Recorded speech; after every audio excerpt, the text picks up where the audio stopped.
সবচেয়ে আরামদায়ক শাস্তি দেয়া হবে বিশ্বনবীর চাচা আবু তালেবকে। আজীবন বিশ্বনবীকে আদর করেছেন, সোহাগ করেছেন, বাবার মতো যত্ন করেছেন। বিশ্বনবীর প্রথম বিয়েটা নিজে দিয়েছেন, মোহরানের টাকা নিজ পকেট থেকে আদায় করে দিয়েছেন। এজন্য আবু তালেবকে আল্লাহ জাহান্নামের সবচেয়ে কম শাস্তি দিবে।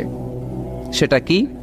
ইউদাউ ফি আখমাসি কদামাইহি জামরাতান ইয়াগলি বিহি দিমাগু।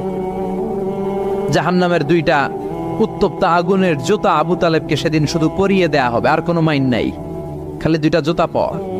এই দুইটা জুতা পরিয়ে দেয়া হবে। এই জুতার উত্তাপে আবু তালেবের মাথার মগজগুলো গলে গলে নাকের ছিদ্র আর কানের ছিদ্র দিয়ে বেয়ে বেয়ে টপটপ করে পড়বে। এটা জাহান্নামের সবচাইতে আরামদায়ক শাস্তি। আল্লাহ এই জাহান্নাম থেকে তুমি আমাদের বাঁচাও। একের পর এক আযাব শুরু হবে জাহান্নামে। জাহান্নামীরা বলবে, ক্ষুধা লেগেছে, খাবার দাও। তৃষ্ণা লেগেছে, পানি দাও, খাবার দাও। জাহান্নামীদেরকে খাবার দেয়া হবে দুইটা, একটার নাম দরি আর একটার নাম যাকুম। লাইসা লাহুম তুআমুন ইল্লা মিন দরি' লা ইউসমিনু ওয়া লা ইউগনি মিন জু। দরি নামক একটা খাবার দেওয়া হবে। ওইটা খাওয়ার সাথে সাথে পেটের মধ্যে ভূমিকম্প শুরু। পেটে কি শুরু?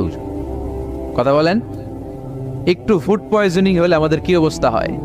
হ্যাঁ, একটু খাবারের মধ্যে উল্টাপাল্টা হইলে আমাদের পেটের ভিতরে কেমন লাগে? এই দড়ি যাওয়ার সাথে সাথে পেটের ভিতরে ভূমিকম্প। 2 নাম্বার খাবার যাকুম। যাকুম জাহান্নামের আগুনের ভেতরে একটা গাছ হয়, দুর্গন্ধযুক্ত আর কাঁটাযুক্ত। এই যাকুম দেয়া